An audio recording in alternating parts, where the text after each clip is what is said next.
Live from the Henry Patova Gymnasium, Seth Dussault alongside of me is Laurent Humes following a knockout win. Laurent, 3 fights so far that have been completed, all of them ending in knockouts in the first 2 minutes. Is there something in the water tonight? I'm the shark in the water. I don't know what to say. Shark in the water. Take us through that combination at the end. You land the big body shot. What are you looking for off of that allowed you to get that second shot that finished it off? So I started off a little anxious. I had to slow it down. So I told myself in there, I'm getting hit with unnecessary shots with this guy. Let me slow it down. I came in anxious trying to touch him, but I know better than that, and I caught myself. Got to slow it down, and then you'll see the shots better. And that's what I did, and I saw it, and I ended them. You're a Springfield guy. What does it mean to you to have the opportunity to fight at a place like AIC? Obviously, you didn't grow up too far from here. It feels great. I actually grew up in Springfield. It feels great. I remember driving here, being on the school bus, driving through all these roads. I grew up here. This is my home. Having the crowd as well, you had the largest cheer of the night so far. By far, it seemed like you have hundreds of people here. What do you have to say to all of your supporters who have come out tonight? Thank you guys so much for coming out and support, and it's only up from here. What's the next step for you? I'm fighting again in June, I believe, in Framingham, Massachusetts, and probably end of the summer again. So we're going to be having around 6-7 fights for a whole year, my first year as a professional. Well, there you go. Laurent Humes, certainly somebody to watch out for, especially if you're on the receiving end of that right hand. Thank you for doing this. Thank you. He's going to slide over here with me. I'll take that. Okay. Oh. Jonathan's going to slide over to you, okay? Okay. Just put it right there. That's it? Slide over here.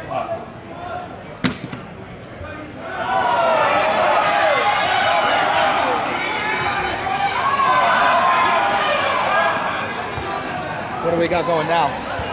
Just doing this live? Alrighty. So we are here with the third round. Both fighters are going toe to toe.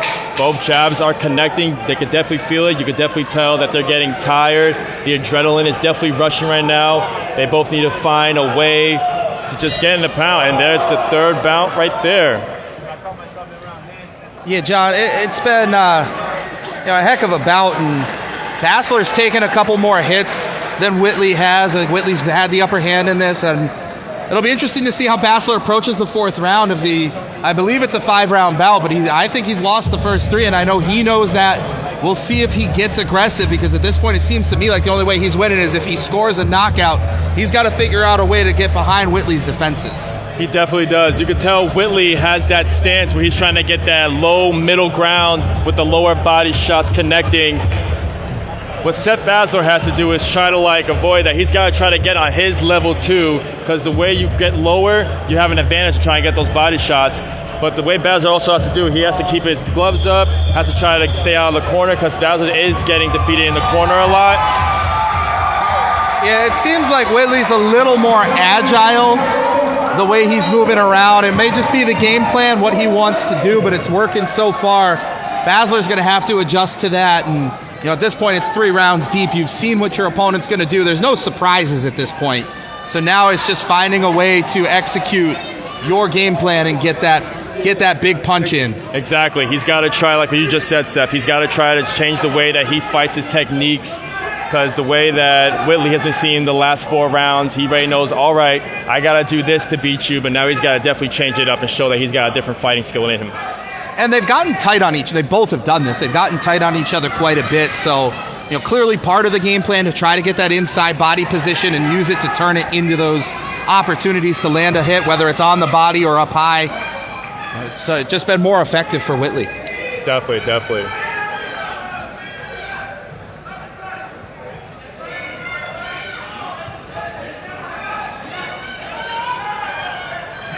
And as you're watching Seth right now, you can definitely see he's trying to block those lower body shots, because he's definitely feeling it. I definitely think Whitley, if he keeps connecting in that body shot more and more, he'll definitely get the upper hand. Well, I think the goal, too, with that, sometimes it's not necessarily about that shot itself. It's about getting him to drop his defenses just a little bit so he can come in and land that big cross or that big jab to get him staggered and finish him off. You saw that in the third bout. It was a body shot that led into the headshot for the knockout.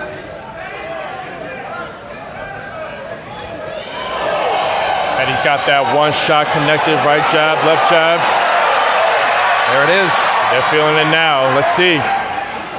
And I got to credit to Basler because he's absorbed quite a few hits and he's still going. Now this is the first bout to get beyond the second minute.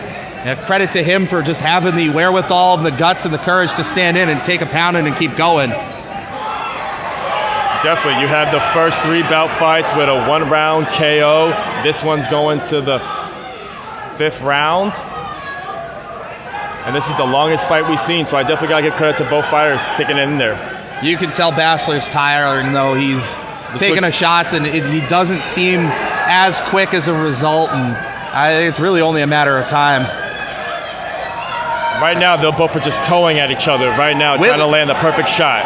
Whitley's almost taunting. He's playing with his food right now. Yeah, he's definitely come on, bring your best shot. Let me see what you got. I'm here, and I can show you that I can go toe-to-toe with anybody. It's part of it's the game within the game, too, trying to get your opponent off balance any way you can.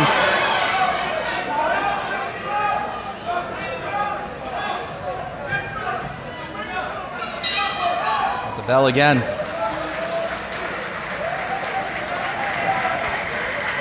You can see the respect these guys have for each other too, though. At the end of the round, I mean, obviously, you want to see good sportsmanship, the touch of the gloves, but these guys clearly both doing it the right way, and win or lose for either of these guys, they put on a great show for them. Yeah, in a lot of ways, the best fight of the night so far. Definitely, and you saw definitely the fan support on one side for Willie and the Sapanda was Seth.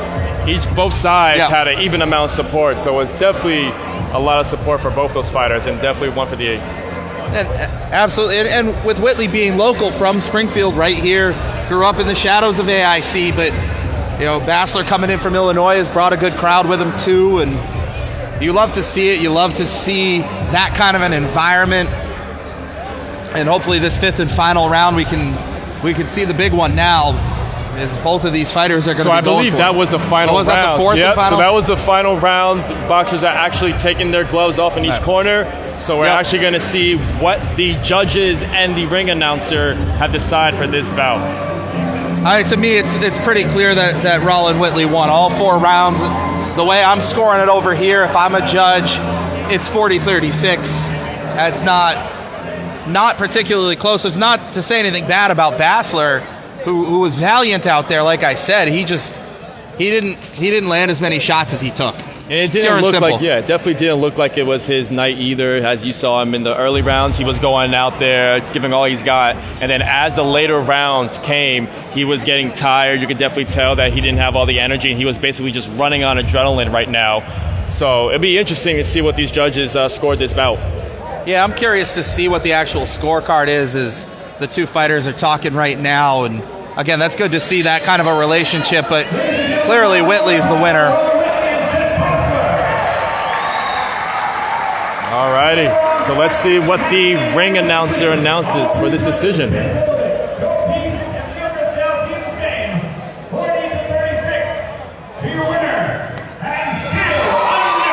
40-36 unanimous by the judges is what they just announced. Again, not surprised. Not at all. Not surprised at all. Definitely not.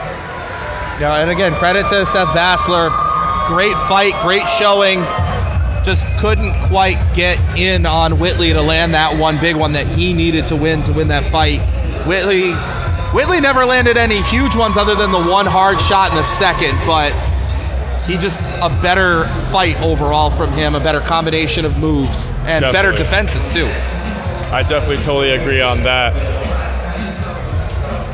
So that was our first actual 5 round of boxing for the 4 rounds. The 4th fight. Yeah. So let's see if these next fights are more action-packed than we have before.